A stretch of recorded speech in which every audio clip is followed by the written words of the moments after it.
मनोज जरांगे यांच्या उपोषणाची यशस्वी सांगता जरांगेंच्या 8 पैकी 6 मागण्या मान्य। हैदराबाद गॅझेटियर अंमलबजावणीचा जीआर निघाला तर कुणबी मराठा जीआर बाबत 2 महिन्यात निर्णय घेणार। हैदराबाद गॅझेटियर तातडीने लागू होणार तर सातारा औंध गॅझेटियरवर 1 महिन्यात निर्णय। गावातील कुळातील नात्यातील व्यक्तींना कुणबी प्रमाणपत्र देणार।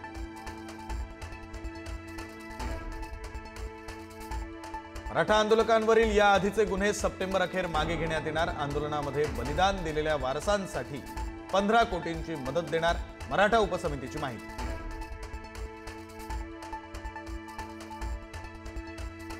जीआर मध्ये फसवणूक झाल्यास राज्यात एकही मंत्री फिरू देणार नाही, मनोज जरांगेंचा इशारा।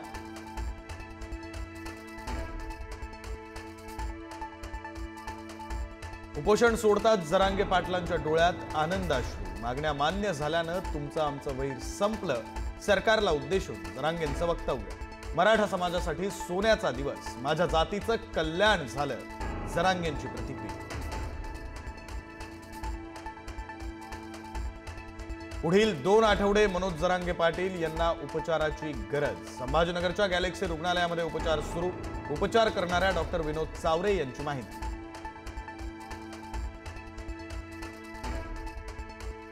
अंतरवाली सराटीमध्ये जरांगे पाटलांच्या कुटुंबियांचा जल्लोष। गुलाल उधळत पेढे भरवत केला आनंदोत्सव साजरा। महिलांकडून फुगड्या खेळत सरकारच्या निर्णयाचं स्वागत।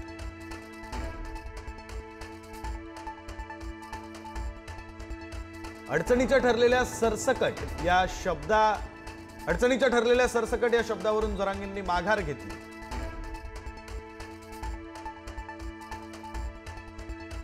सरकारच्या जीआर विरोधात ओबीसी नेते हायकोर्टात जाण्याची शक्यता। छगन भुजबळांसह ओबीसी नेत्यांमध्ये प्राथमिक चर्चा सुरू। सरकारचा जीआर कायद्याच्या पटलावर टिकणार का याकडे लक्ष।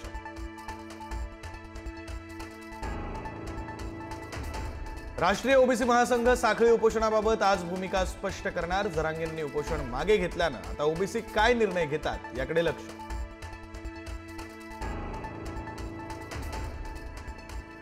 मराठा समाजानं आरक्षणाची लढाई जिंकली म्हणजे ओबीसी हरले। जरांगे जिंकले आणि भुजबळ हरले।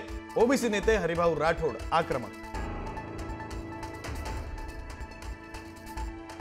मराठ्यांना ओबीसीत घेऊन सरकारनं ओबीसी आरक्षण संपवलं। ओबीसी नेते लक्ष्मण हाकेंची महायुती सरकारवर टीका। आम्ही रस्त्यावरची लढाई लढणार, हाकेंचा इशारा।